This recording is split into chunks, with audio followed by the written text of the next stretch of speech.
Good evening, everyone, and welcome to the Tilton Talk Show. It's Monday night. We're sponsored by Small Affordable Cars. I'm Paul Hipkiss, and tonight we're joined by Claire Giblin. Good evening. The main man, Chris Browne. Good evening. Alan Watson. Good evening. Mark Adams. Good evening, everyone. And Craig Courtney. Hey, you saved the best till last. Good evening, everyone. Oh, who else is coming on? Wait, what's the sniggering for? I said, who else is coming on? Well, we are saving the best till last, though, aren't we, Paul? We are indeed, yes. Yeah, we are going to be joined by the one and only Harley Dean around 7 p.m. as well, just in case anyone is tuning in wondering where he is. He's going to be joining us around 7 p.m. But yeah, so a week goes by and we get robbed of 3 points or 2 points at Hull, blatant handball goal, and robbed of a blatant penalty at Millwall, although the performance was much worse than it was last Tuesday. Me personally, I wouldn't have made as many changes on Saturday as what we did from Tuesday night's game. But Claire, you was obviously at Millwall, and give us your thoughts on the Hull game first, and then tell us about your experience at Millwall on Saturday. Yeah, I think everyone was shocked about the whole lineup. I think, we just come off some okay results and, we thought, well, we can go for this. We have to go and win this game. I think the actual changes first half, you could tell they hadn't really played together. I thought we were awful first half. We definitely seem to be a second half team at the moment. We seem to be half asleep. We couldn't string a pass together. I think Browne was superb out of all of them. Yeah. It was crying out for subs to come on. And then he made 4, which was a shock. I think my neighbour knew how I felt. My mum definitely knew. She was sat next to me. But I think, we go 1-0 down, handball goal, blatant cheating, blatant handball. How the linesman didn't see that, I've got no idea.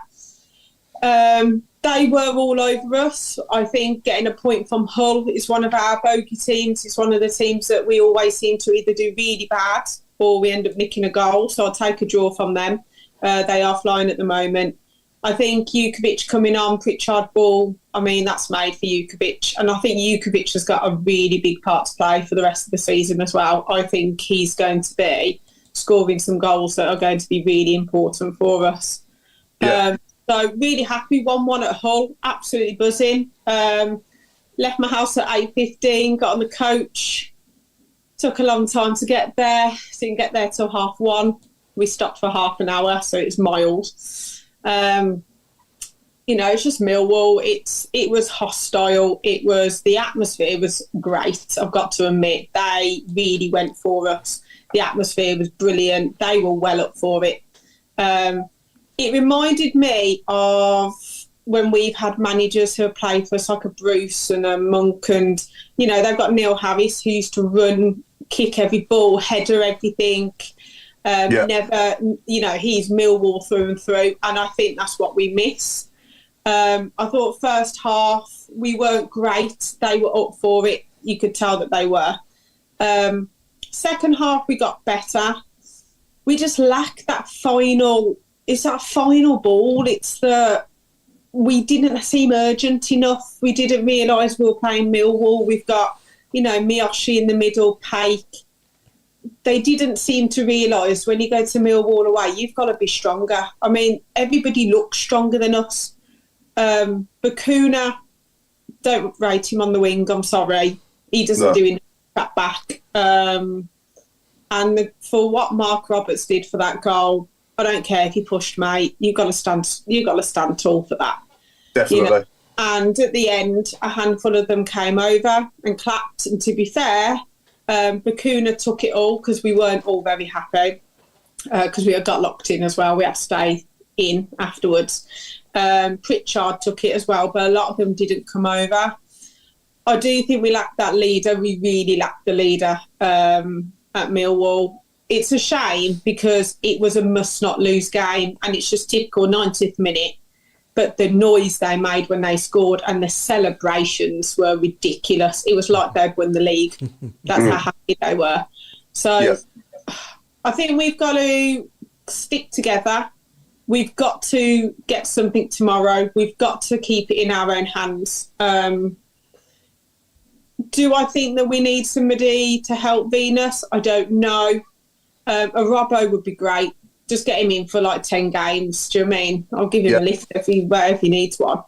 But we've still got the problem is our away form is awful. We've won 3 away all season. That's our problem. Our away form is woeful. We've got to get better away. We've got to start picking up some points, and tomorrow is massive. Absolutely massive. I think for me, the best defensive partnership we've had as 2 centre-halves this season was at Hull away. I thought Buchanan and Iwood were brilliant together. Yeah. And then I was hoping he was going to stick with that at Millwall, but he didn't. And I'm not saying Roberts, has done us bad. He's done okay. But I just thought after such a good performance at Hull, the way they played together, and I guess the one positive as well is we've only conceded 1 legal goal, haven't we, in the last 180 minutes or plus stoppages. So, we've stopped the rot of conceding a lot of goals, which we did in the previous 2. We conceded 7, but Alan, give us your thoughts. I mean, that's certainly my opinion anyway. That's the positive, isn't it? Yeah. I just working up towards my after-match report, I made a few notes, and one of the things I said was it was nice to have a decent referee for a change. I scrubbed that out, and I remarked on. I agree with you. The whole back 4 was excellent, and he changed it, and there was nothing wrong with it. Wrong with it. I thought Roberts had a good game. Iwoo, fine. And then what happens? The corner comes across, and he was at fault. Pushed or not, he was at fault. Now, a bloke's played nearly 95 minutes without putting a foot wrong and makes a mistake and we lose the game. That can happen, can't it? I mean, it is. But also said in my report afterwards, the reason we lost wasn't because we conceded a goal in the last minute. We didn't score a goal. And we had Miyoshi had one, and he tried to cross it when he should have shot. He got a clear shot at goal. Stansfield had a couple of clear shots, pulled them wide. It wasn't like there were half chances. That they should have been up in the back of the net. And and going back to Claire's point, that's why our away form is so poor. It's because we can't score away. We don't score too many at home, but away from home, we don't seem to have that ruthless streak. I mean, we scored 3 goals at home last week, 3 good goals, and conceded 4 bad ones. Now, as I said, if we'd have scored 1 goal on Saturday, we wouldn't have lost, would we? We probably would have won because it would have deflated them, but we certainly wouldn't have lost. You can't keep moaning that, we got beat 1-0 and the ref did this and the ref did that. We had chances to score and we didn't do it, and we've got to change that. Now, my suggestion is we go. What have we got in our locker that we can spring on somebody? And I think George Hall might be the answer. We'd have him and Stansfield up front, who are very quick. Okay, very quick. Yeah. And let's play to that. Fill it around, bang, off you go, son. I mean, against Hull, he was hauled over. That should have been a red card, and he never even got a free kick. He was away. Why with the Fairies? There's 3 of them behind him, and 1 tripped him up. Nothing. Didn't even get a free kick. Now he's going to get him. He's going to get him. If he does that, he did it to Hull. At Millwall as well. He broke away down the right hand side. He got brought down, and the Millwall crowd are all moaning. And I was listening to their commentators, and when they replayed it, he said that was a bloody good decision by the referee because they just whipped his legs from under him. Now, if we've got somebody doing that to them for 90 minutes, even the worst referee in the world has got to give us something sometime. And it's the only thing that we haven't tried so far is a bit of pace up front, and George could be the man. Yeah, or bring Dukey back for a bit and play him up there with Stansfield and go 4-4-2. That could be staring us in the face as the get out clause as well. But I mean, is it just me that's crying out for? And I know a lot of people hate VAR, but you know, you do get more right decisions than wrong decisions with it. And I know it takes them a long time to get to it, but for me personally, I don't. You know, I hate losing. Obviously, I hate losing at anything, but I don't mind losing when I've lost fair and square. And we haven't lost fair and square on Saturday. That was a penalty on Stansfield, and we should have got 2 extra points at Hull because we should have won that game 1-0. And I know it's all should have, would have, could have, but that was a blatant handball. And I'm convinced that with VAR in the last 2 games, you know, we would have picked up 4 points. Mark, give us your thoughts, mate. What do you think, VAR in the Championship? I think, I mean, I wasn't a big fan of it to begin with, but as the weeks have gone by, the months have gone by, I'm starting to agree with you, Paul. I think we need it because you know, I mean, going back to the actual what's going on off the pitch. A few months ago, we'd have thought, oh, there's a conspiracy against Blues, but it does make you wonder if there is, because we're getting so many bad decisions and bad officials the last few weeks. It does make you wonder. Yeah. I mean, game-wise, pretty much what Claire and Alan have said. I mean, you know, I'd love us to go back to basics a little bit, try and recreate the Dukey and Shea partnership from a few years ago. Just put the fancy football and all the plans on the shelf for 10 games. Let's just go back to basics. Do I think we're going down? I don't think we will. I still think we'll survive. But I'm not panicking, but I am concerned. And we've been saying for weeks, you've been saying, Paul, about leadership. There's none. Each end of the pitch, there's no leaders. I think the closest one is probably, like Claire said, it's probably Pritchard. I mean, I'm starting to like him. I think he's captain material. But, you know, there's just such a lack of leadership. It's untrue. Yeah. You know, I mean, we can say about the previous manager and the disaster that he was in the end, but at the end of the day, those lads who go over the white line, you know, I'm not being corny or anything, but they've got to look in the mirror and have they really, you know, they've got to take responsibility for what they do. And I think a lot of them don't. A lot of them have gone into hiding. That's the thing, isn't it? There was no fight in them on Saturday, really. There's not. You know, you've got to wear the badge. You're representing yourself first and foremost, and this club and the fans. And you know, they need to show more than what they did on Saturday. That's for sure. They need to that starting tomorrow. It sounds cheesy, but we need warriors. And have we got any on the pitch? Because I don't think there's many warriors at all. They're more like pygmies. Yeah. I mean, I thought we were better. I thought we were a bit better in that respect at Hull last Tuesday night. I thought that was better, but we were back to square one again on Saturday at Millwall, weren't we? Of all places to show no fight. And to be honest, Paul, I was shocked by that lineup. To tinker with it like that, I was really surprised because that was a really good point at Hull. But to change it like that, you know, I know it's a squad game and rotation, all the rest of it, but we should have just kept the same lineup to start with. Couldn't understand why Laird didn't make an appeal. Well, I didn't understand why he was on the bench, but I equally couldn't understand why, when you need to win that game, and somebody who can tear up and down that right-hand side and create something. Nothing against Drame, who played very well, but he doesn't do what Lang does, and you know, become that extra forward, extra. I mean, he's. If we play 4-3-3, we play 5-4-4 with him because he's in the line up and down. You know, he's there all the time. So that was a bit of a mystery.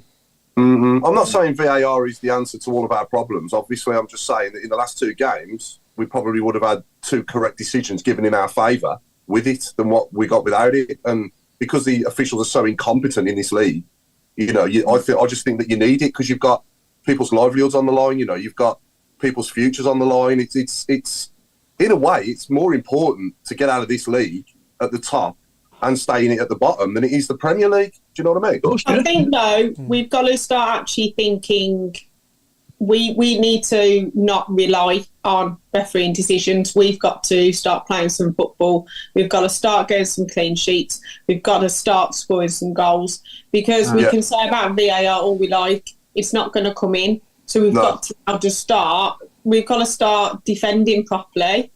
I agree. I think the back four against Hull was good. However, Millwall are a massive side again. They're similar to Ipswich. So I think he probably thought, we'll bring Robertson to help with the height difference, because we're not a tall team either.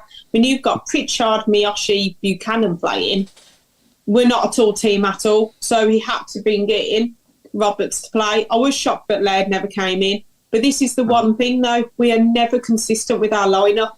It's very rare we go 2 or 3 games with the same team. If you look at all the top teams in this league, I know that we've had injuries and I know we've had suspensions, things like that, but we always seem to swap and change. There'll be a change tomorrow. Be very, very surprised if there's not a change. There'll be a change on Saturday, which, okay, if you're changing it slightly, so say Jukovic was playing against Millwall, I don't think anybody would have gone, bit funny decision, because actually we need some height in there. They score from lots of set pieces. You would have gone, okay, then no problem. But it just seems a bit, we get to a team and we're changing for them instead of going, this is our best team, we're going to attack you. We go, no, we're too scared of you, we're going to change everything. Which, like Hull was probably our second team, but it's simple things. What I find is like Bakuna could have laid that ball beautifully to James. He's trying to find Tyler Roberts with 3 people by him. The lack of football intelligence sometimes. I'm not saying he's not a good player. He's a brilliant player, Bakuna. He's an artist at his game. But it's like Mowbray said, we need some soldiers in there. And at the moment, I can't find anybody apart from Pritchard who actually put his foot in. And that was against Millwall, who were flying into challenges. And they had the whole ground hostile. It was great. I must admit, I'm starting to be won over by this need of leaders and aggression. Millwall didn't stop kicking us from beginning to end. Whenever we did get away, we got lapped, and there was a lot of finger wagging at their back four, but nobody dealt with it. Now, I would like we get booked every time we breathe on somebody, but I'd like to see somebody get booked for a good one. Sorry, ref, and the bloke's rolling in agony. That's what I want to see occasionally. Not too much, because we're going to end up with 5 players. But you know what I mean? It's when we pick up these silly bookings, it's for ankle taps and blocking people out. Instead of, woof, there's a 50-50 ball there, and I'm going to make it 60-40. Yeah. That sort of attitude. Look, I watched 2 games yesterday, and there were 3 send-ins after. I watched the Villa match, and I watched the Rangers. Right, that was good, wasn't it, Al? I enjoyed that one myself. Yeah, that's right. Well, I did, because I got all my mates down here who support Tottenham saying, don't speak to me again if you go and lose to these so-and-sos. And it was wonderful. Now, the commentator on the Villa match said that McGinn was unlucky. Yeah. What was he sent off for? He was genuinely going for. Was he balls? He tried to. He tried to cripple the bloke. Yeah. And we in the Hibs Rangers match, we had 2 more of them, and the 2 commentators saying, "Well, I think he's a bit unlucky there." Now they didn't check those with VAR. Well, gone and stay off. Yeah, I think for me, I'm sick of feeling like this time every year. We're looking down at the league again, and we're looking at the table, and it's just tedious. Yeah, it's boring, and I think the playoffs have gone, to be honest, Paul. Yeah, I reckon we can kiss that one goodbye. I am, providing we do stay up this season, then I am looking forward to the future under this ownership, and the club's future is going to be exciting. But we just need to overcome. Everything's all happening at once, isn't it? All at a short space of time. Obviously, our manager's sadly unwell, and hopefully he gets back soon. Because we don't half need him, don't we? You can't half tell the difference when he's there to when he's not there. We played 4 games now without him. We haven't won one of them. Surely, though, if he's had such a big, obviously, he's a big part of the team, isn't he, Mowbray? Wouldn't you, as a footballer, want to play for him? Well, yeah. To me, if somebody's not very well, you would give your everything to play for that manager. They did it when he was there. Surely, knowing he's not very well, you would do even more. This is the problem. We're not got leaders. It's so frustrating. And the fact is that everybody, I mean, there was fights in the Blues end again. We've all seemed to we've just gone into, so I don't know what's going on at the moment, but we're sliding down the league. We're fighting our own players. People having to go at people for being on groups and open houses. People are moaning about Rooney. People want cookout. People are worried about Knighthead going or leaving. Literally 2 weeks ago, we won 2 games on the trot, and we were buzzing. Yeah. The fact is that the last 3 or 4 games, you've had QPR doing wonder results. How they got a result against Leicester is beyond me. Stoke all of a sudden won a couple. Millwall on a run. Huddersfield are winning. That's the problem. We've got to start looking at ourselves and going, actually, we need to start going back to basics and playing some football and scoring some goals and not letting them in. I'd rather win 1-0, hit it off his backside and it goes in. I don't care about all this lovely flicks and all that. I said Work on here. for the badge. We've got so many lazy players, and I'm going to call them out. Bakuna's lazy. Yes, he does do enough, but he doesn't work hard enough to get back. Who else? Dembele is lazy as well, and we've never done very well with lazy players. All of our good teams have had people who work for us, and that's the problem. You've got to put your foot in. We've got to get people down St Andrews. We've got to make it hostile like Millwall did. Because do you know what? If I was a player and I set out at Millwall, I would be like... Bricking it. We need... Good. Well, thank you, Chris, for that one, because I was thinking other things. But do you know what I mean? You've got to start fighting for this badge, because at the moment we're not, and it's so frustrating. Yeah, no, we need some... Yeah, go on, Mark. Sorry, Paul. We need someone to set the tempo, don't we? There's nobody setting the tempo at all. It's just... responsibilities being passed all over the place. Yeah. So, you know. Yeah. No, they've got to help themselves at the end of the day. They've got to defend better when they can see, for goals. I mean, we have defended better, I think, in the last... Certainly at Hull we did. And for 95 minutes on Saturday we did as well. So for me, I wouldn't change anything. I wouldn't bring Sanderson back in, put it that way, if it was up to me. I don't think we need him back in there. And he's certainly not a captain, is he? And we conceded 7 in the previous 2 games before he was out. So I wouldn't bring Sanderson back in the team if it was up to me. Who's our captain? That's our problem. Every week we're changing captains. Every week we're changing the back four. We're changing everything. We're swapping and changing here, there, and everywhere. Anderson, Claire, would you play him tomorrow? Is he available tomorrow? Anderson? Not available, is he? I don't think. No, I would go the back four that we had at Hull. Yeah, and I would. I generally would. I would definitely play Laird. As soon as Sanderson's available, though, would you put him back in straight away? No. He's not available. He's got until Saturday as well. It depends. Right, okay. You've got. If it doesn't matter who you are. I know he's not flavour of the month, Sanderson. But 6 months ago he was a gift from God. I mean, we chased him all the way around the West Midlands during the close season, getting him to sign, and everybody was overjoyed when he actually did. And he's played all right, but at the moment he's going through a very bad patch. And the gentleman who's about to come on, that's the first question I'm going to ask him, because he was an expert at having bad patches, and they left him out. And when he come back, it was usually because somebody got injured, or there was no. I mean, he hadn't played any football himself to warrant being selected. But when he got back in that side, he was bloody great. Every time he got left out, he came back and rolled his sleeves. I'll show you so-and-sos. I'm the man. And it doesn't matter whether you're Sanderson or anybody. If you're at the side, I'm going to show you. And the 2 we picked on there, Bacuna, sometimes he does. Sometimes he's left out, he comes in, and you'll think, that's better. And then other times he'll come back in and he looks like he don't care. The same with Dembele.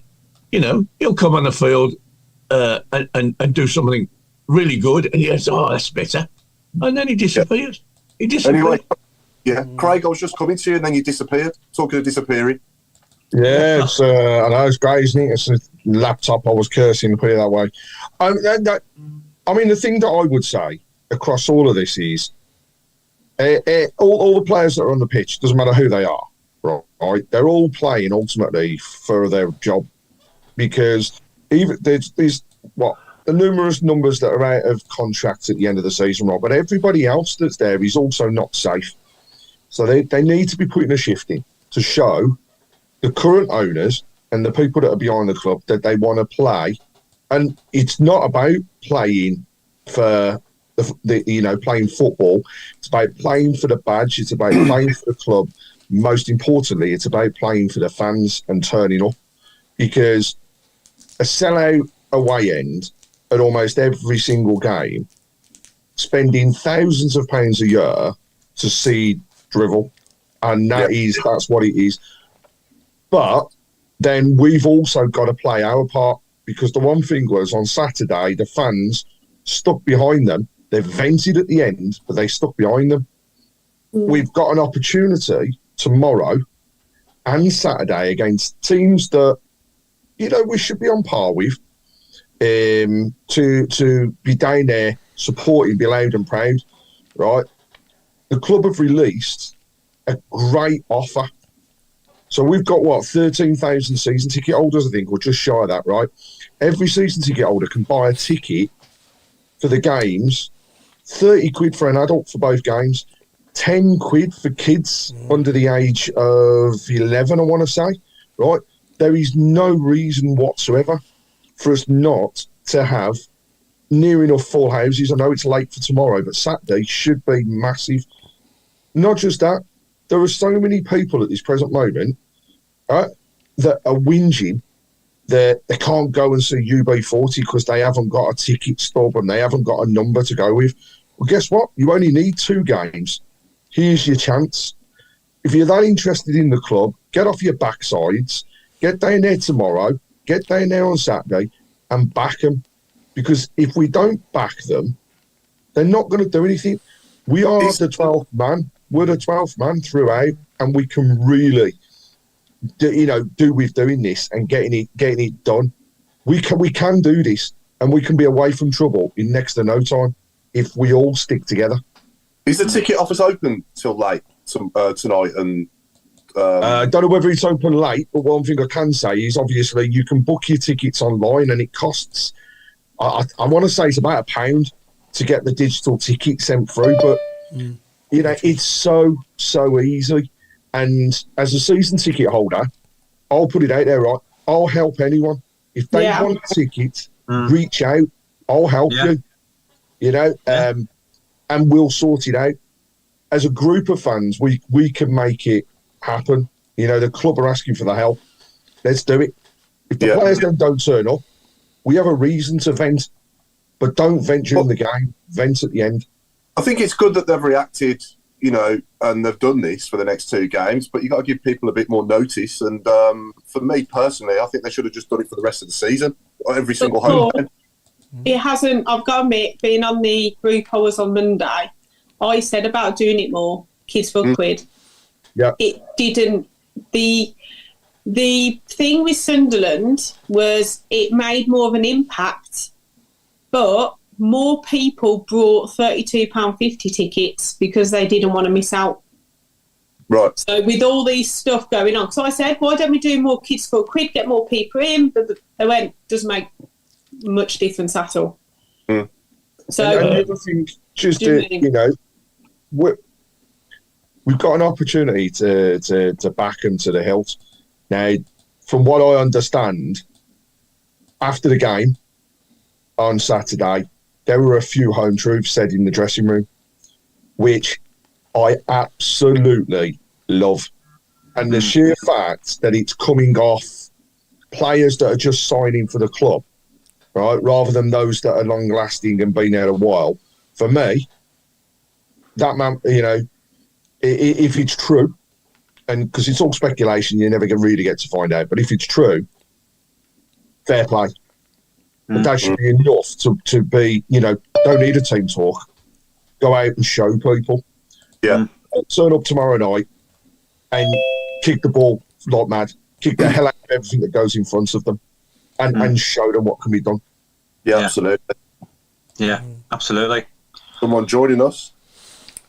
Harley Dean, he's a great defender. Oh, Claire, you've gone all soft and squishy again. I have. I'm not really a fangirl moment. I'm sorry. This is how it's going to be whenever anyone comes on that I like. I'm delighted to say we're now joined by a man that is a great defender, that's better than Chris Samba. It's the one and only Harley Dean. How you doing? You all right? Harley.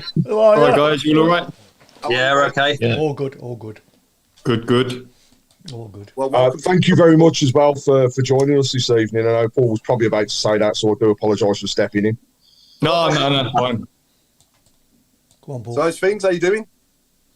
I'm all right. I've literally just got back from Reading today, so I got in about half hour ago. I had to have a meeting afterwards, so a lot of driving for myself, but I'm all right.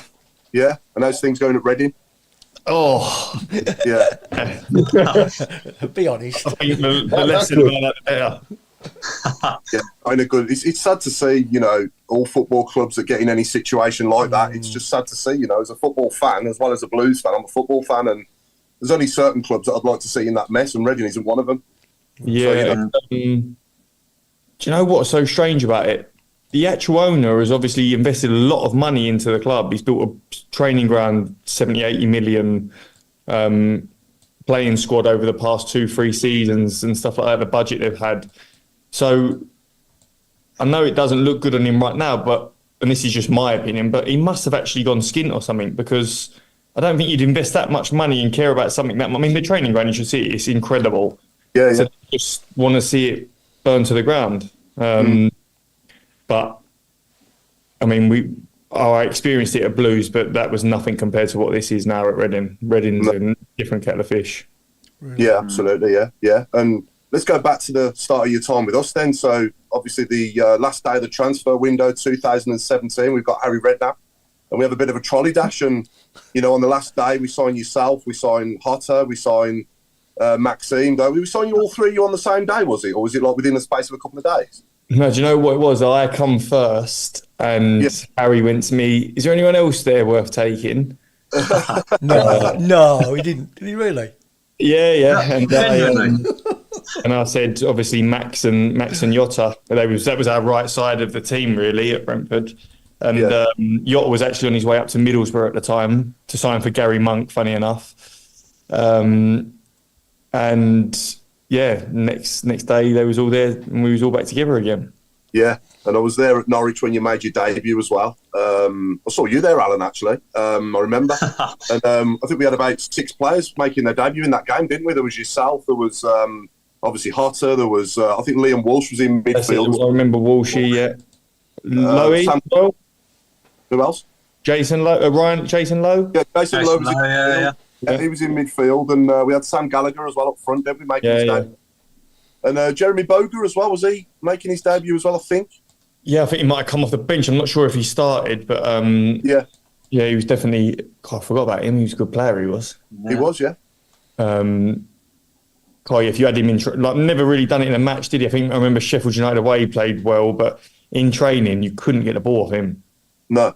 Yeah. So, but yeah, it's literally this season, isn't it? Your first season not being at Blue since then, isn't it, as well? And I guess that ride, obviously, that you was with us, obviously, it must have been a bit of a roller coaster for you, obviously, signing in 2017 and not leaving for that long. It was ups and downs, to say the least, wasn't it, for that period of time?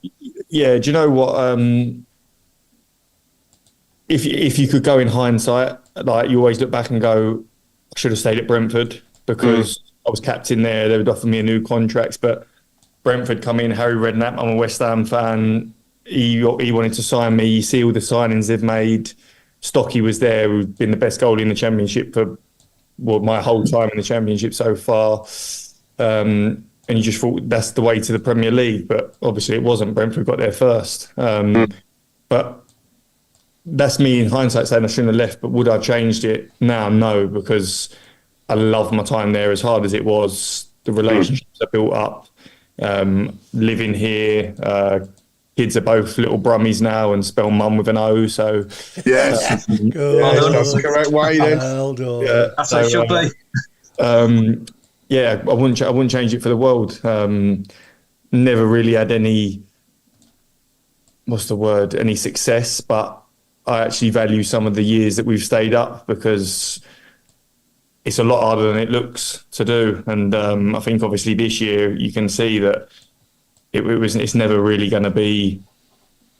Well, I worry this year because all the old guard that continuously kept us up year after year after year, they're all out of contracts at the end of this season. Yeah. So does it mean as much? And that's not questioning their professionalism, because I think they'll do it for themselves regardless. But looking at how tight that is down the bottom now, this is the most worried I've been, and obviously I'm not playing there. So yeah. And in that time you was with us, it was 7 managers that you played for, I think it was, wasn't it? So there was Harry, there was... What was it like going from Harry to Steve Cottrell in that period of time? Obviously, I was so excited when we got Harry as our permanent manager, and then you've just signed, and obviously, we've attracted the likes of Hotter and Stockdale, and with all due respect to Steve Cottrell, I doubt he would have done that. So what was it like from Harry to... I think I got about 9 days with Harry. I think that was it. Yeah. Oh, really? And I'm pretty sure them 9 days we had 3 games in a week. I think we played Preston, Norwich and Leeds. Yeah. And Leeds away, was it Leeds away? Yeah, it was Leeds away. And I think we lost 2-1, but we played well. Norwich away, can't remember the score. I think we lost 1-0. Yeah, we lost 1-0, and we didn't do bad again. And then Preston at half time, I think we was 2-0 down or something like that. And I think Harry knew then that he was gone before the game had even finished. So, it was just a whirlwind, really. I'd signed there, moved up here, was trying to find somewhere to live. The manager was gone. Then Steve Cottrell come in and done the old, none of you were fit enough. And we had 2 weeks of just running the maddest runs I've ever done in my life. And, then you're just going down that road until Gary Monk come in. Yeah, and he made us look like a different team completely with the same players, didn't he? Yeah, I mean, do you know what, Steve Cottrell actually, as eccentric he was, and I know like how it finished for him with the fans and stuff like that, that fella cared. Like, he was in first out, last out, and you could physically see the toll it took on him. He really cared and he really tried his hardest, but he just got dealt a bad hand, I think, and ultimately it didn't work out for him, which sometimes it does in football. Sometimes it doesn't in football, but I actually liked him, and I still speak to him if I ever see him now or anything. He just got the Forest Green job, and I gave him a little text to say well done or whatever, but was someone who cared, but I just don't think he had that way of relaying it to get people on side at the time. I mean, obviously Gary Monk come in, and apart from Gaffer John Eustace, that was sort of my favourite time at the club. Gary Monk sort of changed the whole thing, didn't he? And really brought everyone back together. And we obviously played that season. We was having a good season, got the points deduction, and I think if we'd have had a few other players that year, I think we'd have got playoffs under him that first season. Yeah, definitely. Yeah. We've got some questions coming in for Harley on the shout box, Chris. Hundreds. Where you We've want to got loads. I know. go on, Craig. You go through them. Yeah, go on, Craig. Yeah. So, I mean, first of all, a lot of love for you, Harley. That's the thing from all of the fans. A lot of thank yous for your time at the club, but also some of the standout performances, especially with the goals in that particular season where, arguably, without your goals, we actually probably wouldn't have stayed in the league. So there's a lot of love for those. One of them you've already answered, I think, which was from John Chapman. He said, do you actually still love the Blues and do you miss being there? And I think I've already heard yes. So as an answer to that one. Yeah. I wish I was still there, 100%. And I thought I was going to be. I thought there was... if Eustace was there, I think he knew he weren't going to be there at the start of the season, but January just gone. The January that I was still there, they was told they was going to give me another year. Eustace wanted to. And then I think got to the end of the season, I think he knew the writing was on the wall, so unfortunately it didn't happen. But I'd go back there in an heartbeat. Loved it, loved the lads still, seeing them all Wednesday, so obviously still live here and that, and can't say a bad word about anything, to be honest. There's another one which is Dave Twine wants to know, do you still shrug? Do I still shrug? I thought I was going to get asked that, so I'm going to tell the story about it now. I had no reason to do that other than, I'm not even going to say his name, I'm just going to say his nickname. He's a sports therapist at the club. He's called Egg. And before the game, he went to me, I'd always go and get my calves and hamstrings rubbed before the game. And he went, if you score tonight, you got to do the shrug celebration after Karanka. And I was just like, yeah, all right. And it must have just stuck in my head because normally when I score, you see me, my eyes go wide open and it's like I don't score that often. So I'm like off running and whatever. And it must have just stuck in my head because I've just ran away from everyone and just stood there. And bearing in mind, there was no one in the stand, was there? So I'm just standing there doing that thing. And then afterwards, I just realised what I'd done and how big it sort of... Then someone sent me a GIF that had been made into a GIF. And I was thinking, oh, Jesus. Because I actually got on with Karanka as well. I think I played probably arguably some of my best football underneath him that season. And it ended up looking like a terrible dig at him, didn't it? I think for me, my favourite celebration of yours was at Rotherham, the Maradona World Cup '94 one when you went right up to the camera like this. Yeah, again, I didn't even know the camera was there. That was just by luck. Another question. Obviously, you moved with Hotter, and Warren Starlings just asked, why do you think it was that Hotter didn't hit it off at Birmingham? Was it a move at the wrong time, or was it just unfortunate that it just didn't fit? Do you know? I think you could say the same thing about all of us at time from Brentford, though. I think from what we were, the way we were playing, to then coming to Birmingham, I don't think any of us really fulfilled our potential. We've had good careers at Birmingham, but I don't think from what I mean is from when we left Brentford that day to what we all thought was going to happen for ourselves individually or as a collective, I don't think any of us did. I think we just ended up riding, like just going ups and down peaks, but there was never really a rapid increase in anything. And I think that was probably down to the style of football that we played. It changed every 6 months with every new manager that come in. There was never really any consistency, whereas at Brentford we had a philosophy and we knew, like, regardless of the manager coming in, we played the same way all the time. Jota was incredible for Brentford, and then he comes to Birmingham. We was in a bad run of form, and you got players like that when you're in them sort of situations, which we'd never been before. You can't really afford to play them because, all right, they're going to go and give you something unbelievable up top, but right now we need you to help us defend the cross or defend whatever, and he just wasn't that sort of player. But then I'll counter that with when Gary Monk come in, Gary Monk obviously wanted Jota at Borough. I thought he played really well, but then he had a double hernia, which he was playing with, which obviously the fans don't know about and stuff like this. And when you play with them, you're at 60% maximum, but he was doing the job for us, you know what I mean? Yeah. He's apparently a billionaire now, isn't he, Hotter? I know, He's got his own business. I spoke to him the other day. It's something to do with an app and crops and farming and stuff like that. And he basically invested he's the sole investor into it. Wow. Crikey. Fair play to him.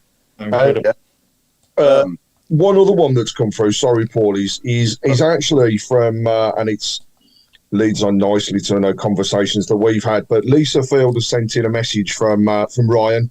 He's age 12 and he said, how do you feel about the fact that your son has just recently signed for the Blues Academy? And how did it feel to see Harley Dean signs for Birmingham on the big board?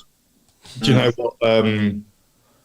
So he got told at training the week before. The coach pulled me and him, and he trains on Wednesdays and Fridays, and I always take him, like, if I'm not away Friday night, which I haven't been a lot lately.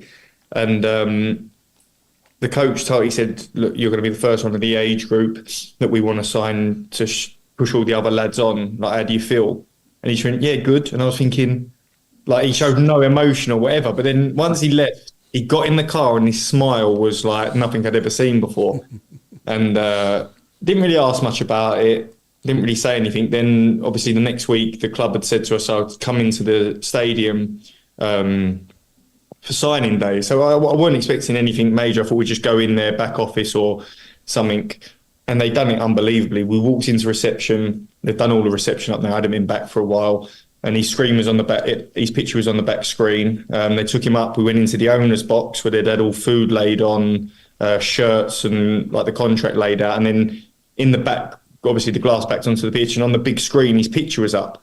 And they took him around the pitch, showed him the changing rooms, and I've always said a big thing to him, like, if he's not, I don't want him being there just because of me. Like, if he's not good enough, you tell him, blah, blah, blah. I don't want a big fuss and this, that, and the other. So I said to him afterwards, I said, this is a bit much. And he went, no, I said, this is a new ownership. He said, like, this is the way that they want Birmingham to be seen. So anybody young coming through, they're all getting the same treatment. And I thought it's incredible. And it's the happiest I've ever seen him, ever. And he knows this. I try and take a back step. I just let him. I'll play with him, but I went through the stage of trying to coach him, and I thought, what am I doing? He's 6. Like, now he's 7. Whatever he wants to do, he wants to do, and if he enjoys it, he enjoys it. So he knows it's just the beginning, but I think he's got a chance. Yeah. Yeah, absolutely. Yeah. I think Lilypad earlier who asked, out of all the managers that you played at under Blues, was there any that you clashed with? All of them. Yes. Don't worry, they're not listening. No. We won't tell anybody. I clashed with Pep Clotet. Quite not. It was one. It's in real moment, and it was. We'd just been told we was going into like football stopping because of COVID. So we was doing like a session when we knew everyone else had stopped, and something happened. We ended up having a full blown argument on the pitch, calling in this, he's calling me that, he sends me in, and then we went into no football for 3 months, or I can't even remember how long it was. So it just left there. So I'm thinking, oh, what's going on? Then as soon as we come back in, he was like, oh, sorry about that. I was having a bad day. And I was like, yeah, I shouldn't have reacted, blah, blah, blah. And it was all fine. But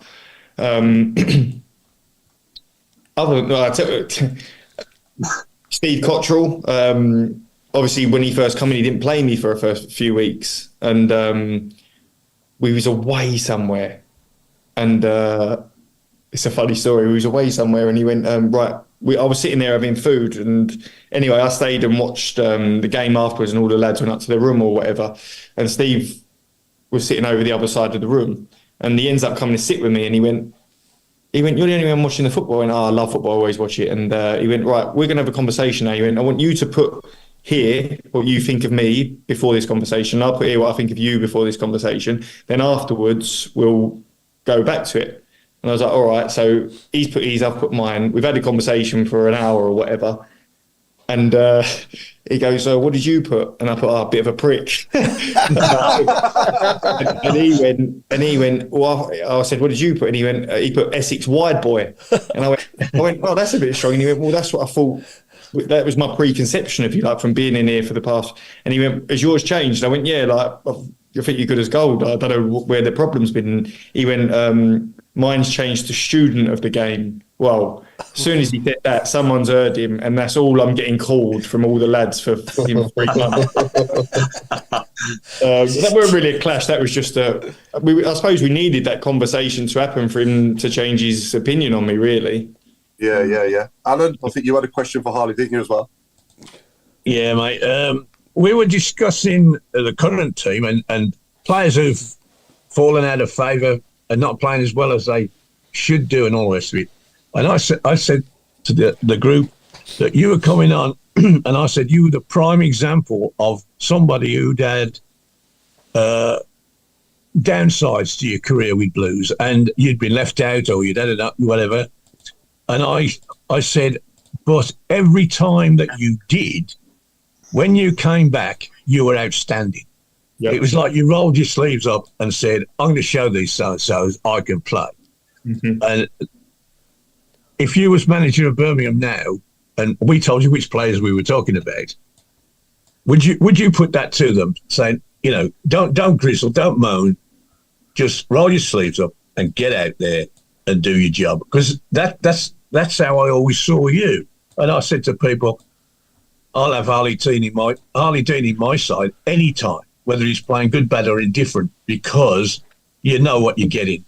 Yeah, I appreciate that. Firstly, the one thing I think I obviously got touted with was that I'd start well, go poorly, end well. But I think that's Birmingham, though. Is that not how my whole time? Is that not how the seasons went? You have a good start, everyone gets hope, then we drop off, and then when it becomes, oh shit, it's the fan, we'll come out of it somehow, and someone's got to come out of it looking well.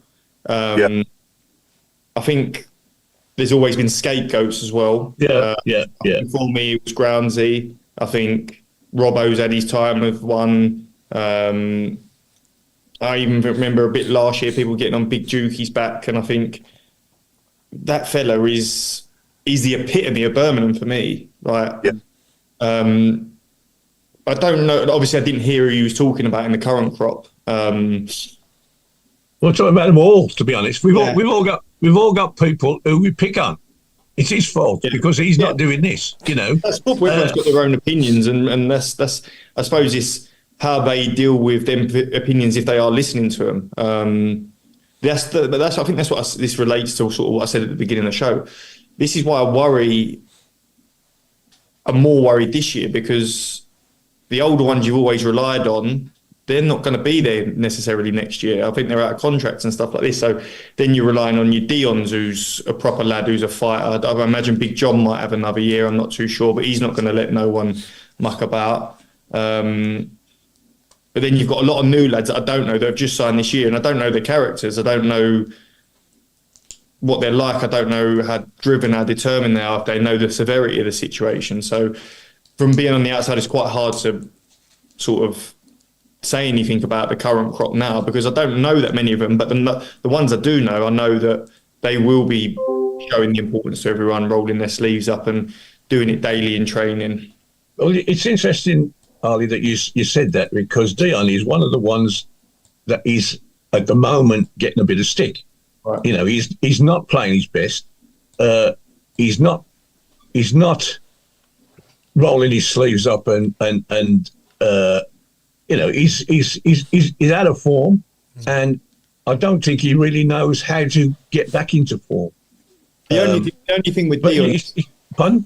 Sorry. The only thing I'll say with Dion is I think his partner's changed a lot lately. I think he's constant. He's never really had a relationship with someone. He was playing with Longy, then Longy went, then he was playing with that Awu fella. He's in and out, and then Robbo, but then Robbo's got injured, and so it's difficult. And he's only 22 years up, or 22, 23. The weight of that armband is heavy, especially when times ain't going well. So is anyone looking after him? Because, all right, he might be the captain, but he's only a young kid. So is someone there to put their arm around him and go, like, come on, sometimes he needs help. He's not, he's a leader, but he's not been around, done it, whatever, which I imagine Big John, Dukey, boys like that are. But the weight of that armband is tough. And I've seen St Andrews just pats lately. So if they're on your back, you're feeling it. Do you know what I mean? So it could just be something as simple as that. Or when you went through that experience, when you went on a downer, did whoever was manager at the time, did they put their arm around you, or did they kick you up your backside? Well, I think I had more than a couple. So I remember Gary Monk. I started really well, and remember him turning around to me and going, I think you're the best centre half in the Championship right now. And it made me feel 10 foot tall. Yeah. And then I remember other times when Lee Bowyer and Mark Kennedy sat there with me and went for a clip out, and he went, "You're going to get me sacked, Mark Kennedy." And I'm thinking, like, we've got a game tomorrow. Like, that's not going to help me. And everybody's different, and all managers are different. I've never really needed anything from a manager. I know myself if I'm playing well or I'm not playing well. And the one thing I've always done my whole career is make sure that I've ticked everything throughout the week. So if there's a gym session, I've done every rep of everything. If there's a training session, I've worked my hardest. So that there is an excuse. I played bad on Saturday. It's not because I didn't do that on Tuesday. It's just because I played bad on Saturday. So, which I think is the only thing you can do, because there's always going to be good games and bad games, but you've just got to try and stay on an even keel. Yeah, was that the season you enjoyed the most, Harley, under Gary Monk, and was that the best partner you had throughout your time with us next to Morrow for that season? Because I thought you were both superb. I think so. Yeah, I think just the way we were set up, just the way we were set up, everybody knew their roles and responsibilities. Everybody knew everybody else's roles and responsibilities, and we enjoyed being that team that we were just horrible to play against. But we was when we was going to hit you, we was going to hit you. Shay was obviously on fire that season. Dukey was on fire. Mags. You had Digger and Keith in the middle.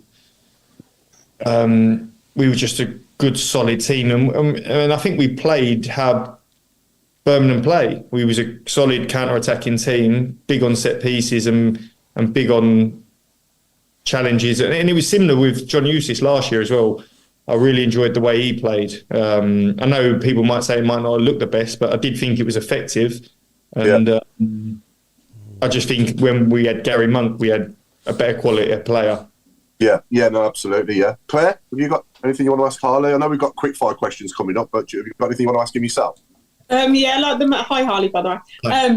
I think one of the best goals I remember you scoring was the Fulham one.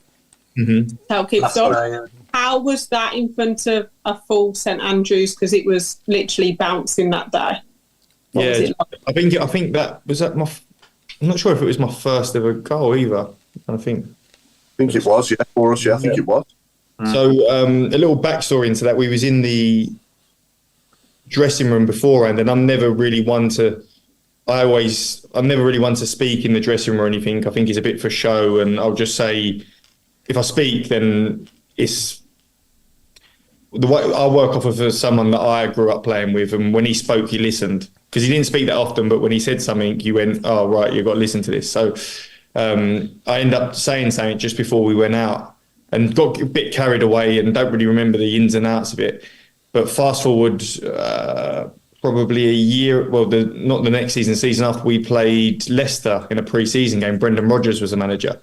And he come up to me, he went, I heard you gave the most inspiring team talk ever given the most inspiring team talk ever given. And I was like, what do you mean? He was like, before the Fulham game. And I was like, oh yeah, do you know that? He went, oh, Gary Monk told me. The manager wasn't even in the dressing room. He always waited in his office, so he must have heard it through the wall or whatever.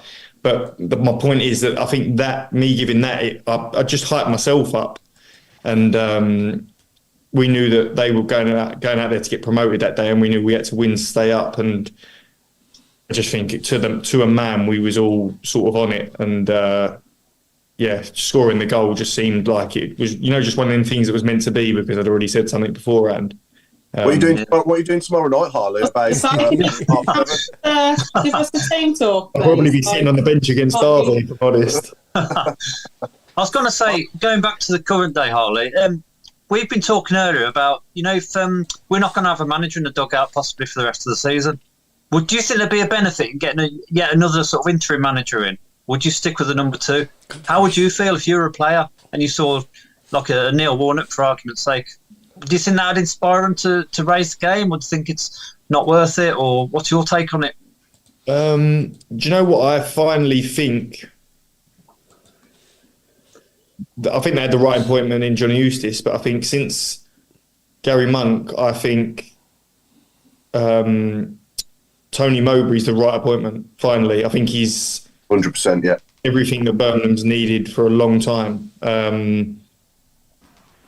Obviously, I wasn't there under Rooney, but to get rid of Eustace for no reason whatsoever, and we all know the way that went with Rooney.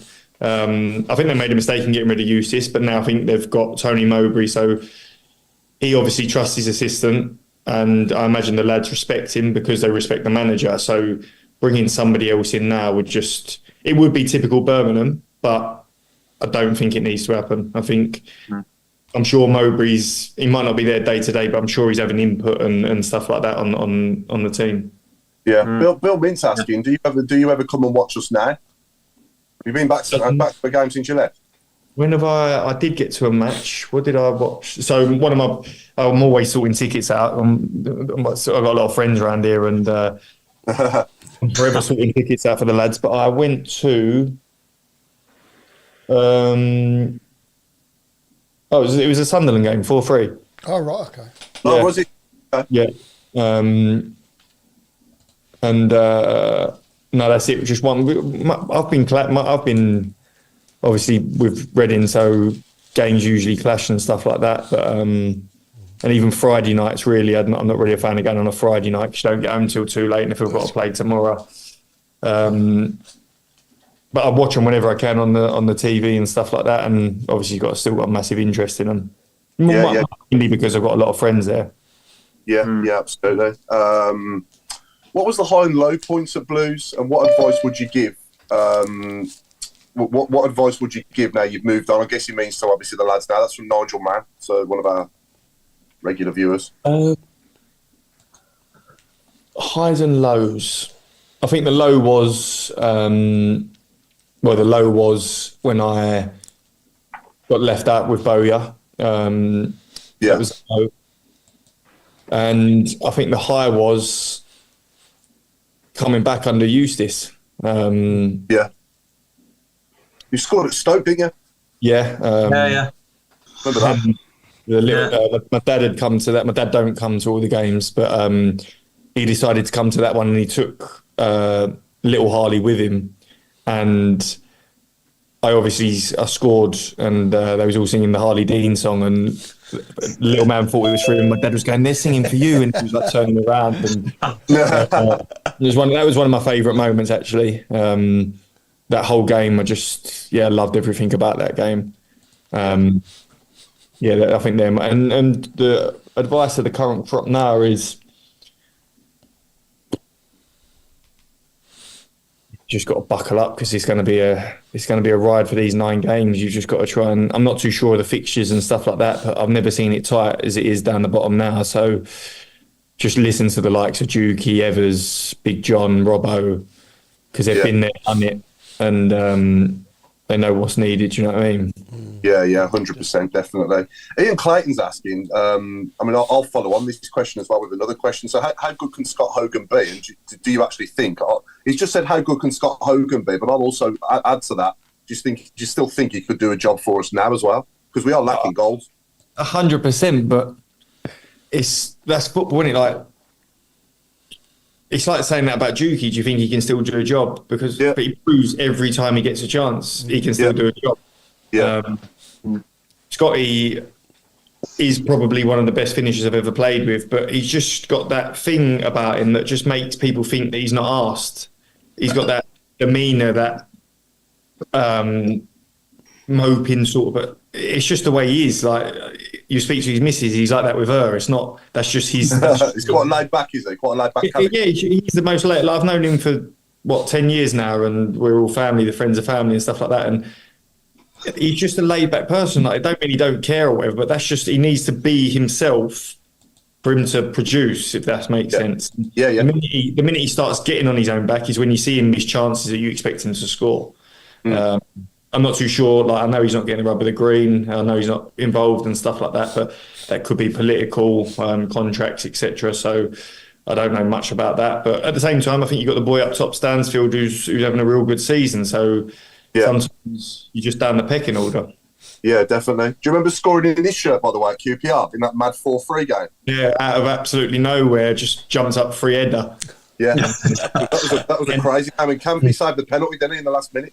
Yeah, I think we 3-0 up, and then I remember 3-1, the ball was down the left-hand side, and I think I kicked it out for a corner instead of a throw-in. And I was like, well, I didn't mean to do it, obviously, and then they scored, and I was like, oh no, got in at half-time, and Gary Monk was like, great first half, but what happened there? And I was just thinking... just for a bit of fun, we've got Claire's Quickfire questions. I've renamed it, Claire. It's now Claire's Quickfire questions. Yeah. I'm happy to do that. Right, ready? Yep. What was your blues initiation song? We was in Norwich. It was Norwich away, so I sung I Believe in a Thing Called Love by the Darkness, because I think they're from Norwich. It was quite apt at the time. But we did have 20 people performing because there were so many new signings. So you're overthinking this, mate. You really are. What do you normally do when you get home from a game? When I get home from a game, well, if it's a day game, like a 3 o'clock, I'm just with the kids until they go to bed and that sort of malarkey. But if it's a night game, I usually sit and stare at the ceiling for about 3 hours. With the people who you played with, what would be your five-a-side team? From Birmingham. Yeah. Yeah. Well, I've already said it. I have to go Jeremy Boga then because he was incredible in five-a-sides. Dan Crowley was incredible in five-a-sides as well. Useless in 11, but incredible in 5. Jay Adams. So that's 3. I'd put Maxine Collin in there just because he was a jack of all trades. Goalie, I would put Pushak. Donald Truman. Oh, right, okay. Would you? Yeah, very good shot stopper and five-a-side. He could play with his feet. Yeah, I'd go him. Good call. Nice, yeah. Shocked about Truman. Is that 5? Have I done 5 there? I think so.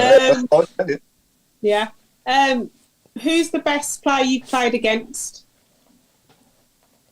Probably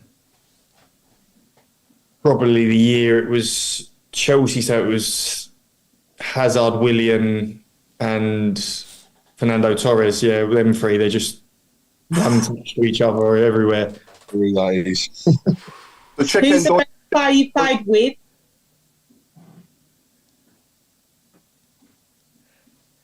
It's easy. I'm going to say Jude, but he wasn't the best player I played with at the time. He's the best player I played with now because he's the best player in the world. Yeah. The best player individual season was Alan Judge for Brentford. One season, he was the best thing I've ever seen. Could do everything, and then he got his leg broken off, and on the last game, like 2 games before the end of the season or something. Could you see Jude? Sorry, Claire. Could you see Jude going on to do what he's doing now? In that, if you went back to 2020 now, and someone said to you, he's going to be playing for Real Madrid in 2024 and absolutely bossing it in Zidane's shirt, would you believe that, or do you think it would have took him a bit longer? I think it is unbelievable. I mean, I knew the kid was unreal and the best player daily in training, and you knew he was going to go and have an amazing career. But I think it just shows how strong his mindset and character is. I just listened to Ole Gunnar Solskjaer's podcast, and he tells a story about having Jude in the building. Yeah. He knew he was going Dortmund. Yeah. I mean, he knew his plan. He knew he was doing Dortmund. He knew he was going around Madrid, and some people are just different, and he's different. Yeah, definitely. Sorry, Claire. No, it's okay. One game from your career that you'd love to go back to and relive? I think that Stoke game. That last Stoke game for Birmingham, but Stoke away, I think. Obviously scoring. I pulled my calf about 10 minutes into that as well. And I knew that I was going to be out for a little while afterwards. And it was just one of them games that everything went right for me. I just think I played well, then the weather changed, and I loved that weather, and a little boy being in the crowd, my dad being in the crowd, and that was up there with one of my favourite of the games for Blues. Where was it? What's your favourite away ground? It's got to be Sunderland or Sheffield Wednesday. And I'm only saying that from when I was on loan at Sheffield Wednesday, because we played them in the playoffs, and we played obviously Sunderland away, and I played at Wembley, and it was twice the atmosphere. Yeah. It was incredible. Leeds away is always good. Sheffield United away is always good, but I think based off of that experience for me, it has to be Sunderland, yeah. And what was your pre-match routine and meal? So what do you normally do before a game? And has it changed over the time? It's changed recently because of Eddie Abdu. I don't know if anyone knows who he is, but it just made me eat boiled eggs all the time. But I used to be, about 10 years ago, I used to be, same thing the night before, chicken and chorizo pasta. I lived with Adam Forshaw. I'd cook it for him. We'd both eat the same thing. And then as you get older, kids get involved. It's just, you know what you've got to eat, you know what's right to eat, and you just eat it at whatever time suits, really. I'm not that I think if you start thinking too much into all that stuff, you'll end up slipping up somewhere. Yeah. Would you eat at home before? So if you was playing at St Andrews at 3:00 on a Saturday, would you have your meal at home before you went to the ground, or would you have it at the ground? Or again, all managers have been different. So sometimes some managers have said like, pre-match at home. Others have made us go into the stadium for pre-match. So it's changed quite a lot, to be honest. It was always different with every manager. Did you have a preference? Did you prefer eating at home, or did you prefer meeting up together and eating with everyone? I actually preferred meeting up and eating pre-match together, but the only problem was you was then waiting around for 3 hours. There's nothing to do in the stadium, so you eat and then you're just waiting around until you end up having your meetings for the games or whatnot. So it is a lot of waiting about.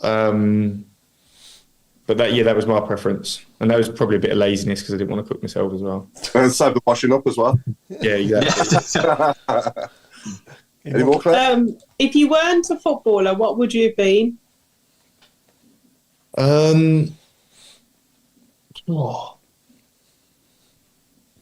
This is always a question you get asked. I don't know, I would have probably gone to university. I was applying. I got into football late, so I'd done well in school, and I was applying to go Loughborough and do some sort of sports, something at university. So I'd have been in sports somewhere or the other, I imagine. And the final one, because Paul's just asked it on the shout box. Have you got any superstitions? Yeah, left boot on first, left shin pad on first, then right and right. Who was the funniest player at Blues you ever played with? Well, apart from myself, it's tough. Who was the funniest? I tell you who's funny, who's there now, Christian Bielik. Yeah. But he doesn't mean to be funny. He's just funny, like one of them ones. You'll look at him and he'll just be sitting there daydreaming. He took his 2 front teeth out and he had a big gap in the middle of them. Yeah. And, he'll just make you laugh out of nowhere. David Davis was hilarious. Yeah. Still really close with him now. He's a funny guy, yeah. So probably him. Yeah. He run his heart and soul for us as well, didn't he? To be fair to him. And Craig, obviously, I know that you've asked Harley to do his 1 to 11, haven't you? I have, but before I go on to that, there's one question that's been texted to me, and it was, how did it feel when you were at the club to have a chairman joining in full kit and wanting to be part of the training that was happening on the pitch? Again, I think that was another reason I got myself in trouble with them all, because obviously as a captain, or I don't know if I was captain at the time or a senior pro or whatever. Do you know what? Even if I want a senior pro, if I see something I don't like, I'm going to say it, which has got me into trouble a lot of times. And it was bang out of order. Like a lot of things were bang out of order what they were doing, but it ended up getting so ridiculous that we were just used to it. Like he walks in one day with I think it was about $8,000, a bit of Parma ham on this big stick, because Mourinho had just done it for. Someone had just done it for Mourinho at Tottenham, and you're thinking, we're in financial crisis anyway, and you're buying this on club credit cards, and but again, got myself in trouble. But yeah, some of the things I could tell you some stories that I won't tell you, but you just wouldn't believe it. We would. We'll wait for your career to end, and then you can tell us everything. That's it. You'll be an anonymous book, but you'll know who it's from. Yeah. So go on, Paul. 1 to 11. No, go on, mate. Go on, the floor is yours. I was going to say, Harley, I know I've asked you to do your 1 to 11, and we've had it said before how hard it is actually to do this. So over to yourself. So we'll start off, go through the team, and then we'll look at the captain and manager. So go far away then. Who's in goal? In goal is John Ruddy. He was. Do you want me to explain about him as well? Yeah. I played with good goalies throughout my career, like a lot of Brentford, obviously a lot of Birmingham, Stocky, Kushak, Everidge. But I'd never played with someone like John before. I mean, it was just next. You just felt like there was a mountain behind you, and it was just that presence. Great guy off the pitch. Knew what he was. He was just so self-confident in himself that he made you feel more assured. That's all I can say about him. And he's obviously had a fantastic career, and I've seen some of the saves he made the weekend. He's still doing it now. So, yeah, top goalie. Right back, it's got to be Max Collin. I think we've played over 500 games with each other or something like that. So playing with him was just natural, and one of my best friends outside of football, and just a great guy. And another one who just gave everything to it daily. Centre backs, see, it's a tough one because I want to put, it's tough. Sorry to interrupt you, Harley. Somebody's just come back to me with Max. I remember when this shirt came out and he was modelling it on Instagram, and you commented, same colour as your teeth. Yeah. It sounds about something I'd do, to be honest. Yeah, but no, well, he's a good-looking kid, isn't he? So can't moan too much. Centre backs, I'm going to go Morrow and Dion. It's tough. Like, I'd put Robbo in there, but I think I didn't really play that much with Robbo. I think we only had. It was either me or him that weren't playing. So, I'm gonna have to leave Robbo out. But Robbo's got everything. He's fast. He's strong. He's just had a tough time of it. And the two that I picked, I think Morrow, me and him that season we just got it with each other. We just knew what was needed, and we didn't really have to tell each other anything. Like, I knew his weaknesses, he knew mine. I knew his strengths, he knew mine. Probably the only time was when he left me short against Wolves away, and I had to get a red card. But yeah, other than that, it was. I enjoyed playing with him. And Dion, again, I think when me, him, and Trusty played in that back three, especially for the first part of the season before I got injured, I thought it was really solid. I never felt like no one was going to score. And he's a great personality. He's a great kid, and I'm sure he's going to go and have a top career at Blues. Left back, I'm going to go Groundsy, Jonathan Grounds, but Christian Pedersen was close. But Christian Pedersen was the thickest geezer I've ever met, so I've had to leave him out because he's that thick he got burgled by his neighbour. That's how thick he is. But that's a true story. But Brownsy was just a nice, solid, honest pro, give everything he could, knew what he could do, knew what he couldn't do. And I think he got a bit harshly treated, but I think he's actually back at Birmingham now with the under-15s doing some coaching. So I think he's my left back. Midfield, I'm going to go. This is tough. It's going to be like a diamond. So I've got Michael Kieftenbeld, David Davis, Jax Magoma, and Jude Bellingham. Wow, yeah. But I am leaving out Christian Bielik, who I think's a very good centre midfielder. But then for Digger, gave everything to the club, was an unbelievable professional, made me a better professional, made those around him a better professional with his work ethic and stuff like that. Kieft was Kieft. I mean, art on the sleeve, would run for a brick wall, and just a great guy as well. And Mags, I know Mags was a left winger, but what a player. I especially remember that Gary Monk season with him on the left. He was everything that we needed at that time, would give us that outlet, get a goal, but be a dog in defence as well. And then Jude's got to be in there because for a 16-year-old to come into the team at that point and be the best player every day, every match day, and just be so humble and quiet at the same time, and to go on to do what he's done now. I mean, I've got to put him in just to say that I've played with him.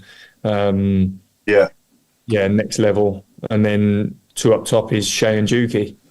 I think that partnership, especially that season when Shay started working with James Beattie, I think Shay was on fire and he's gone on to have a great career. And I think Juki's probably arguably the Blues player of the last 10, 15 years for me. Yeah. I don't think anyone's done more for the club and especially scored more important goals, and he epitomises Birmingham, and can't speak highly enough of him. I think for me, he's the best player I've ever seen in a blue shirt at taking heady goals. He's just an absolute monster in the air, and he's unbelievable. He's incredible at everything, and I'll tell you, he might not look like it, but he will cover more distance daily than anybody else in the whole squad because he works that hard. Yeah. He would 34 when I was there, 33, 34, and he would be the highest we're going in the charts, and he's the highest out of everyone. Yeah. So I think that shows what he's about, and whenever called upon, he's always ready as well, which is a massive thing to be, because a lot of people can sulk and not prepare properly, but he obviously doesn't. I think he come on and scored that big goal in the draw the other day against Hull, and I'm sure when they need him again, which they will, he'll produce. Yeah. And in midfield, obviously, Hotter doesn't quite make it, does he? Or Gary Gardner or people like that as well? Nah. Obviously, Jota would have made my Brentford one, but at Birmingham, as you said, it just never really happened for him. I was thinking about the midfield. It was a tough one because there was a lot of obviously played with a lot of players there, but just when I think about it, I think of that specific season. Yeah, what about Czech Endoy? Did he come into your thought process? As a lottery winner, he definitely comes in. But again, what a lovely bloke. Like an unbelievable fella, but just absolutely useless at football, weren't he? But he was an unbelievable fella, and his work ethic was incredible. Like, we'd be doing training sessions. If there was a break, he'd just be on the floor doing 400 press-ups and then pull a skipping rope out of nowhere and just start skipping and stuff. And sorry, you know what? I spoke wrongly then. He's not a useless footballer. He's very niche to, like, his attributes were one thing, but we just never played to him. So yeah, it's hard, isn't it? Yeah, no, definitely. Al, would you agree with that, Dukey? Is he the best you've seen in your time of taking heady goals, or did you see somebody better before my time? It's a very good question. Yeah. It's a tough Bob one. Latchford. Yeah. Bob Latchford would be the closest, I think. Yeah. Yeah.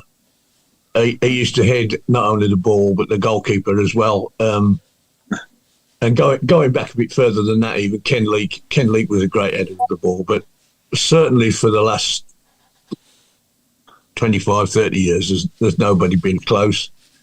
The one I remember from Dukey was last year at Reading. He equalised. I can't remember. The head across from the left-hand side. Yeah. Unbelievable header. And I was right behind that, and it went like a bullet. The goalkeeper, three goalkeepers wouldn't have stopped it. It was such a good. Again, another game we should have won, but we didn't. Away from home. Yeah. I was gonna say, sorry, Paul. I was gonna say to Harley, you put Bielik in midfield there. Do you think that's his best position? Because he has been filling in defence as well. But do you reckon midfield is his best position for us? Yeah, he's definitely his best position. He's not brave enough to be a centre half. I know football's changing and stuff like that, but he'll tell you himself he's a bit worried about certain situations. So I think that base of midfield. I think he was. I really enjoyed playing with him last year under Eustace.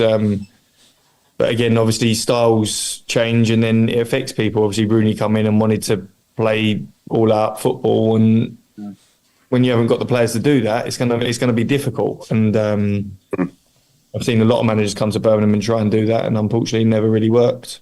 Exactly. Any good pranks you can tell us about Harley amongst the lads, like, or any funny stories? Oh, any stories? You must have played some pranks. You must have cut someone's clothes up or something, I would imagine. Oh, well, the one that comes to mind is when, he's obviously, it don't matter, Craig Gardner. So when he was a player, me and him used to just do a load of pranks on people, and we took one of the Masseur's cars, drove it up to the training pitch, and just covered it in loads of like flour, eggs, and shaving foam. And just had it parked there for when the lads come out to train, and obviously he has to come up and watch training. But it backfired because, long story short, he then went on to clean the car, but then clean the inside of the car out. But we hadn't done anything to the inside of the car, and said that his missus's engagement ring was in the centre console, and that we'd lost it.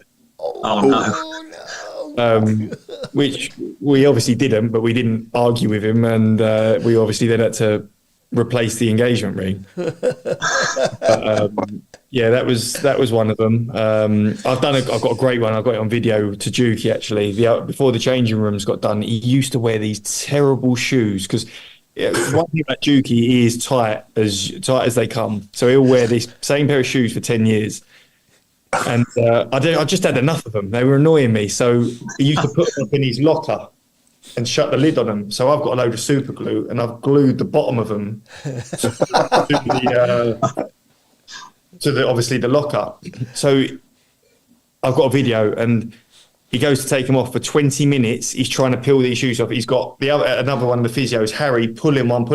Anyway, they rip them, all the leather comes off and the sole stays there. And it stayed there until they revamped the dressing room. Brilliant. Yeah, we had a lot of fun times, to be honest. And were you ever brave enough to do anything to Endoy? No one went near him. He used to put this cream on, right? He'd make his own cream up in the changing room, and I sat next to him in the change. And once he put this cream on, there'd be a 10-foot radius around him. It stunk. I couldn't tell you what it was. It was the worst thing you've ever smelt. But like he covered himself in it, and like no one went near him. It was like horse manure mixed with petrol mixed with. It was disgusting. I want some of that. Yeah, you wouldn't want to meet him in a dark alley, would you? Claire, anything else you want to ask? How's it in Bromsgrove? I used to go to the pub by your house. Oh, really? Yeah, no, we love it here. Nice, as I said, kids are Brummies, so this is home now. I don't think we'll ever leave. I don't think we'll ever go back down south. And no, we enjoy it. I think it's so much nicer. I think the further you go north, the nicer the people get, to be honest. And down south, it's just too fast paced now. I've been used to this sort of laid back lifestyle a little bit. So no, I think this is home now for us, and we love it. That's good. And apart from the Blues, if you had to sign for somebody, who would you sign for? Like next in your career, say Reading didn't work out. Oh, I'd sign somewhere local so I don't have to drive down to Reading every day. Bromsgrove Who's round the corner? Solihull Moors. What about Cambridge? Get the Morrow partnership going again? Oh yeah, back with Gary. I'd do that in an heartbeat, but it's getting a bit of driving, isn't it? Crikey, you don't want to go far, do you? Sorry? You don't want to go far, do you? No. Bromsgrove Rovers. I know. I haven't thought about it, to be honest. I've got another year. Shrewsbury. Alvechurch is just down the road from me, so might go and see if they need it. It's a nice little set-up there. We've got a great question here from Martin Swinsko. You're the manager tomorrow night, Harley. What would you say to the boys before they go out? What would I say to the boys before they go out? I'd just say don't give them an inch. Just be all over them. Just don't, never say die. It's never over. I wouldn't worry too much about how we're going to play and style of play and stuff like that. It would just be, let's go out there and fight. And that's what John Eustace was brilliant at. Like, we do post-match debriefs, and the first 5 minutes he would show the duels that we've won, like the tackles, and you go, I love that. Like, it'd just be people smashing people. And he made such an emphasis on that being important that we never got rolled over by a team, really.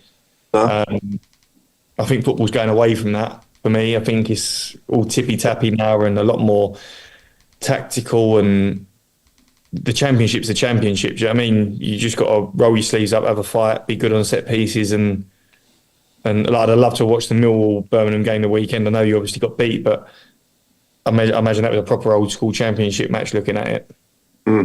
Yeah.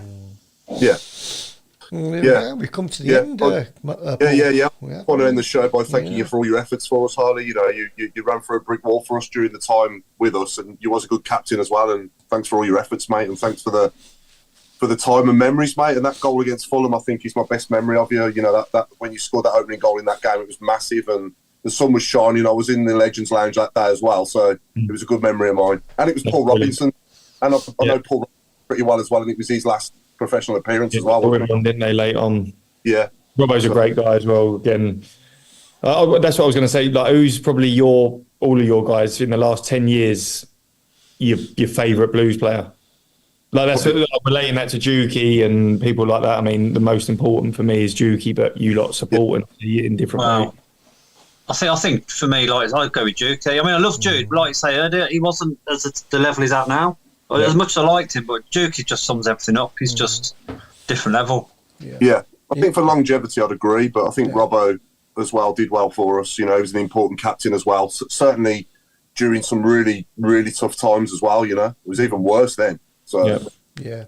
Importance-wise, I think so. Yeah. Don't to blow you up too much, Harley, but you'll be on my. You'll be always the first bloke on the team list for me. I appreciate it. Oh yeah, of course. We had this different good Charlie Dean. I meant Juki second. Second, I meant Juki. Yeah. Second most important. I appreciate it. Thank you very much. Okay, is that full time, Chris? It is. Yeah. We've gone over 3 minutes. We're into Fergie time. It's worth it. So thanks everyone for watching tonight, and thanks Harley for your time. And we've been the Tilton Talk Show, sponsored by Smaller Ball Cars. I'm Paul Hipkiss, and it's good night from me, and it's good night from Mark Adams. Cheers, Paul. It's good night from me, and it's good night from Claire Giblin. It's a good night from me, and it's good night from Craig Courtney. And it's a good night from me. Thank you, Harley, for joining us. And it's a good night from Alan Watson.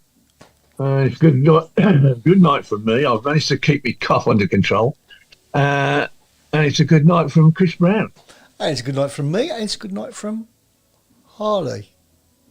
And it's a good night from me, and it's a good night from my dogs. Thank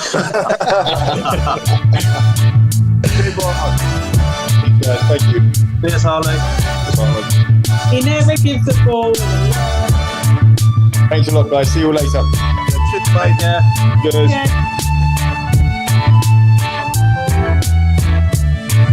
Mark, you feel as though you got a friend yet? You know what? I wanted to ask Harley. I could get a season ticket holder. I could get him a ticket for 30 quid for 2 games. What do you reckon? Or you're going to ask for a shirt or memorabilia or something. The night is still young, Claire. You've told him where he lives now. He's in trouble. He's going to verbally out. I've just noticed. Where's Mark Meredith? Who? Vegas. You know that American fella that comes on now and again. Oh yeah. He's in America. Tidy Lank. Where is he? What, Tom Wagner's been on? That's to lower the tone, don't he, every week?